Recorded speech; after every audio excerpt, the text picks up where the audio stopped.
رباه عفوك إني للنور مدت يداي. நெஞ்சுக்குரியவர்களை இந்த நஃப்ஸை எப்படி அடைவது? இந்த நஃப்ஸுல் முத்மஇன்னாவை அடையக்கூடிய வழிமுறைகள் என்ன? முதலாவது வழிமுறை தஹ்கீகுல் ஈமான். ஈமானை உறுதிப்படுத்த வேண்டும். எப்படி உறுதிப்படுத்துவது? யார் இந்த ஈமானை எமக்கு கொடுத்தானோ அந்த ரப்பை முழுவதுமாக அறிய வேண்டும். மனிதா, யார் அந்த அல்லாஹ்? யார் என்னை படைத்தவன்? யார் என்னை பரிபாலித்தவன்? யார் எனக்கு உணவை கொடுத்தவன்? யார் எனக்கு ஆதரவு அளிப்பவன்? யார் எனக்கு குடும்பத்தை கொடுத்தவன்? யார் எனக்கு குழந்தைகளை கொடுத்தவன்? யார் எனக்கு செல்வத்தை கொடுத்தவன்? யார் எனக்கு இந்த உலகத்திலே வாழக்கூடிய வாழ்வை கொடுத்தவன்? யார் எனக்கு நோயற்ற வாழ்வை எனக்கு கொடுத்தவன் என்று யார் எம்மை படைத்து பரிபாலிக்கின்றானோ அந்த ரப்பு யார் என்பதை முழுவதுமாக என் உள்ளம் அறிந்திருக்க வேண்டும். அதிலே உறுதியாக இருக்க வேண்டும். யார் அந்த அல்லாஹ்? சொல்லுங்கள் பார்ப்போம். அவனை பற்றி விளக்குவதற்கு குர்ஆனிலே மகத்துவம் மிக்க ஒரு ஆயத் இருக்கிறது. என்ன ஆயத்? அஅஸமு ஆயத்தின் ஃபீ கிதாபில்லாஹ், ஆயத்துல் குர்சி. அல்லாஹு லா இலாஹ இல்லாஹு, அல்லாஹு லா இலாஹ இல்லாஹு அல் ஹய்யுல் கய்யூம். அவனை தவிர உலகத்திலே வணங்க தகுதியான இறைவன் யாரும் கிடையாது. அவன் அல் ஹை அல் கய்யூம். அவன் நிலையானவன், அவன் உயிர் உள்ளவன். அவன் உயிர் உள்ளவன், அவன் நிலையானவன். அவனுக்கு முதலும் யாரும் கிடையாது, அவனுக்கு இறுதியும் யாரும் கிடையாது. அவன்தான் முதல், அவன்தான் இறுதி. அவனுக்கு அழியும் கிடையாது, முதலும் கிடையாது. அல்லாஹ் சொல்கிறான், லா தஅஹுதுஹு சினத்துன் வலா நௌம். அவனை சிறு தூக்கமோ பெரு தூக்கமோ எதுவும் அவனை பீடிக்காது. அல்லாஹ்வுடைய தூதர் ஸல்லல்லாஹு அலைஹி வஸல்லம் சொன்னார்கள், இன்னல்லாஹ லா யனாம். இந்த ஹதீஸை கொஞ்சம் கேளுங்கள். இன்னல்லாஹ லா யனாம் வலா யன்பகி லஹு அன் யனாம். அல்லாஹ் உறங்க மாட்டான். உறங்கக்கூடிய தேவை அவனுக்கு கிடையாது. ஏன் உறங்க மாட்டான்? அவனுக்கு உறங்கக்கூடிய தேவை கிடையாது. யர்ஃபஉல் கிஸ்த வ யக்ஃபிது. அவன்தான் தராசை உயர்த்துகிறான், அவன்தான் தராசை தாழ்த்துகிறான். وَيُرْفَعُ إِلَيْهِ عَمَلُ النَّهَارِ بِاللَّيْلِ وَعَمَلُ اللَّيْلِ بِالنَّهَارِ. இரவுடைய அமல்கள் பகலுக்கு முன்னால் சென்று விடுகிறது, பகலுடைய அமல்கள் அவனிடத்திலே இரவுக்கு முன்னால் சென்று விடுகிறது. அல்லாஹு அக்பர். ஹிஜாபுஹுன் நூர். அவனுடைய ஹிஜாப், அவனை மறைக்கக்கூடிய திரை வெளிச்சம். யார் அந்த வெளிச்சத்தை இழுப்பானோ அல்லது திறப்பானோ அவனுடைய வெளிச்சம் படும் இடமெல்லாம், அவன் பார்வை எட்டி இருக்கக்கூடிய இடமெல்லாம் அந்த வெளிச்சத்தால் சுட்டரிக்கப்பட்டுவிடும். அவனுடைய ஹிஜாப் நூர். அந்த நூரை திறந்தால் அவனுடைய பார்வை எட்டும் தூரம் அளவுள்ள அந்த எல்லை அளவிற்கு அந்த வெளிச்சம் அனைத்தையும் சுட்டரித்து விடும். அல்லாஹு அக்பர். அல்லாஹ் கூறுகிறான், லா தஅஹுதுஹு சினத்துன் வலா நௌம் லஹு மா ஃபிஸ் ஸமாவாதி வ மா ஃபில் அர்த் மன் ஸல்லதி யஷ்ஃபஉ இன்தஹு இல்லா பிஇذنஹு يعلم ما بين أيديهم وما خلفهم ولا يحيطون بشيء من علمه إلا بما شاء وسع كرسيه السماوات والأرض. அவனுடைய குர்சி வானம் பூமிகளை வியாபித்திருக்கிறது. அல்லாஹ்வுடைய தூதர் ஸல்லல்லாஹு அலைஹி வஸல்லம் சொன்னார்கள், அபூதரை அறிந்து கொள், மஸ்ஸமாவாத்து ஸப்உ மஅல் குர்சி. 7 வானங்களும் அல்லாஹ்வுடைய குர்சியை ஒப்பிடும் பொழுது எவ்வளவு தெரியுமா? 7 வானங்கள். இல்லை அடக்க முடியுமா? வானத்தை தொட்டவர் உண்டா, பார்த்தவர் உண்டா? அந்த 7 வானங்கள், அந்த 7 வானங்களுக்கு அல்லாஹ்வுடைய குர்சியுடைய மதிப்பு என்ன தெரியுமா? ஒரு பாலைவனத்தில் வீசப்பட்ட மோதிரத்தை போன்றுதான். அல்லாஹு அக்பர். 7 வானங்கள் அல்லாஹ்வுடைய குர்சியோடு ஒப்பிடும் பொழுது பாலைவனத்திலே வீசப்பட்ட ஒரு மோதிரத்தை போன்றுதான். அல்லாஹ்வுடைய அர்ஷுக்கும் குர்சிக்கும் உள்ள மதிப்பு என்ன தெரியுமா? அல்லாஹ்வுடைய அர்ஷில் குர்சி அந்த பாலைவனத்தில் போடப்பட்ட அந்த மோதிரத்தின் என்ன மதிப்போ அவ்வளவுதான். சுப்ஹானல்லாஹ். அல்லாஹ்வுடைய அர்ஷிக்கு குர்சி அந்த பாலைவனத்தில் அந்த மோதிரத்தை எப்படி பார்க்க முடியுமோ அது போல்தான் அல்லாஹ்வுடைய அர்ஷோடு குர்சி. வசிய குர்சியுஹு ஸமாவாத்தி வல் அர்த்.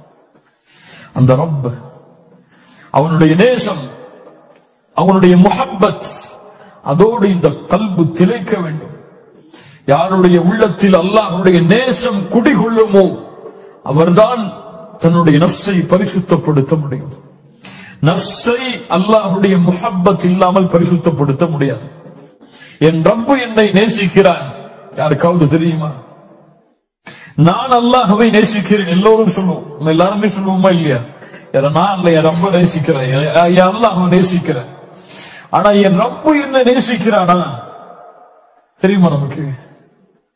என் ரப்பு என் மேல இந்த நிலையில் நான் பொருந்தி கொண்டுதான் இருக்காடா. என் மனைவிக்கு தெரியும் நான் யாருன்னு சொல்லி, என் பிள்ளைகளுக்கு தெரியும் நான் யாருன்னு சொல்லி, அல்லது என் மனைவிக்கு நான் மிக முஹப்பத்துள்ள ஒரு மனிதன், என்னுடைய பிள்ளைகளுக்கு ஒரு முஹப்பத்துள்ள ஒரு மனிதன், என் நண்பர்களுக்கு முஹப்பத்துள்ள ஒரு மனிதன், என் ரப்புக்கு நான் யாரு? அதை என்னைக்காவது சிந்திச்சு பார்த்திருக்கும்பா?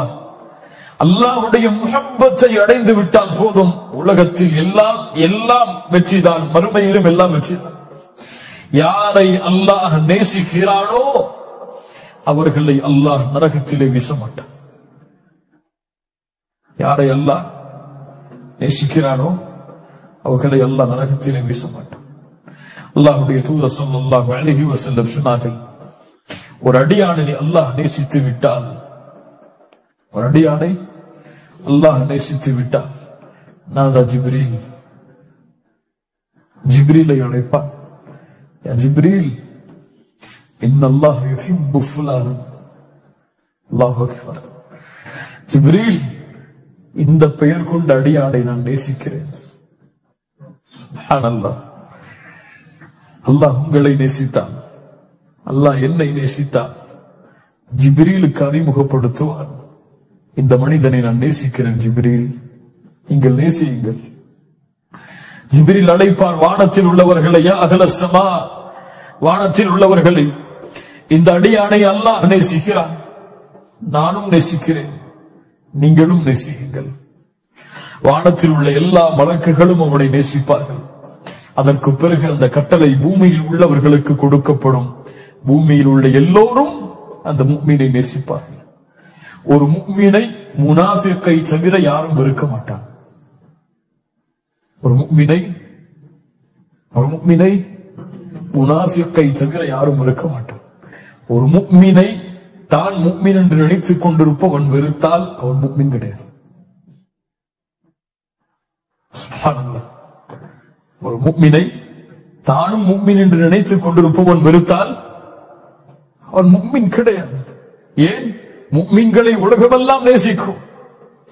அந்த நஃப்ஸை சுமப்பவர்களை உலகம் எல்லாம் நேசிக்கும். அந்த நேசத்திற்கு மாறு செய்பவன் முனாஃபிக். அல்லாஹ் நல்ல எண்ணங்களை நமக்கு தருவாராக. கண்ணியத்திற்குரியவர்களை, அல்லாஹ் ரப்பல் ஆலமீன் அவனுடைய நேசம், அவன் என் மீது வைத்திருக்கக்கூடிய நேசம், அவன் என் மீது வைத்திருக்கக்கூடிய பாசம், அதை அளக்க முடியுமா? அதை வார்த்தைகளால் சொல்ல முடியுமா? அல்லாஹ் குர்ஆனிலே யா இபாதி என்று அழைக்கிறான். முஃமின்களை என்ன அழைக்கிறான்? யா இபாதி. யாரை மட்டும் அழைக்கவில்லை, யாரை மட்டும் அழைக்கவில்லை, நஃப்ஸுல் முத்மஇன்னாவை அடைந்தவர்களை மட்டும் அல்லாஹ் அழைக்கவில்லை, நஃப்ஸுல் லவ்வாமாவை அடைந்தவர்களை மட்டும் அழைக்கவில்லை. அந்த ரப்புடைய நேசம் பரவியது. நஃப்ஸுல் அம்மாராவையும் கொண்டவர்களையும் அல்லாஹ் அழைக்கிறான். யா இபாதி. சுப்ஹானல்லாஹ். قل يا عبادي الذين أسرفوا على أنفسهم. தங்கள் நஃப்ஸுக்கு அநீதம் இழைத்த என் அடியார்களே. சுப்ஹானல்லாஹ். வரம்பு மீறி பாவம் செய்து நஃப்ஸுக்கு அநீதம் இழைத்த என் அடியார்களே, யா இபாதி, யா இபாதி.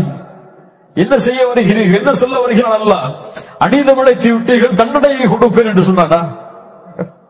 அநீதம் இழைத்து விட்டீர்கள், நரகத்தை அஞ்சிக் கொள்ளுங்கள் என்று சொன்னாடா? என்ன சொன்னான்? லா தக்னது மிர் ரஹ்மத்தில்லாஹ். அந்த ரஹ்மானுடைய ரஹ்மத்தில் நம்பிக்கை இழந்து விடாதே. சுப்ஹானல்லாஹ். யா இபாதி லா தக்னது மிர் ரஹ்மத்தில்லாஹ். நீ எவ்வளவு பாவம் செய்தாலும் சரி, எவ்வளவு குற்றம் செய்தாலும் சரி, ஜினா செய்தாயா பரவாயில்லை, கொலை செய்தாயா பரவாயில்லை, லா தக்னது மிர் ரஹ்மத்தில்லாஹ். உனக்கு தொண்டை குழியை அடைக்கும் வரை தவணை இருக்கிறது. ஏன் அல்லாஹ்வுக்கு இணை வைத்து விட்டாயா, அல்லாஹ்வையே மறுத்து விட்டாயா, அல்லாஹ்வை எதிர்த்து விட்டாயா பரவாயில்லை, மரணத்திற்கு முன்னால் திரும்ப வேண்டுமா, லா தக்னது மிர் ரஹ்மத்தில்லாஹ். அல்லாஹ்வுடைய அருளை நம்பிக்கை இழக்காதே. ஏன் இன்னல்லாஹ யக்ஃபிரு ذுனூப ஜமீஆ, இன்னல்லாஹ யக்ஃபிரு ذுனூப ஜமீஆ. எல்லா பாவங்களையும் அல்லாஹ் மன்னிக்க காத்துக் கொண்டிருக்கிறார். அல்லாஹ்வுடைய தூதர் ஸல்லல்லாஹு அலைஹி வஸல்லம் சொன்னார்கள், அல்லாஹ் பகலிலே கரத்தை விரித்து வைத்திருக்கிறான், இரவிலே பாவம் செய்தவர்களை மன்னிப்பதற்காக. அல்லாஹ் இரவிலே கரத்தை விரித்து வைத்திருக்கிறான், பகலிலே பாவம் செய்பவர்களை மன்னிப்பதற்காக. அல்லாஹ்விடத்திலே மலக்கு கேட்பார், யா அல்லாஹ், இந்த அடியான் இந்த பாவத்தை செய்கிறான், எழுதவா? இல்லை, அவகாசம் கொடு, அவன் தௌபா செய்யும் வரை. அவன் அந்த பாவம் எழுதப்படுவதற்கு முன்னால் தௌபா செய்து விட்டால் அந்த பாவம் எழுதப்படாது அல்லாஹ்விடத்திலே.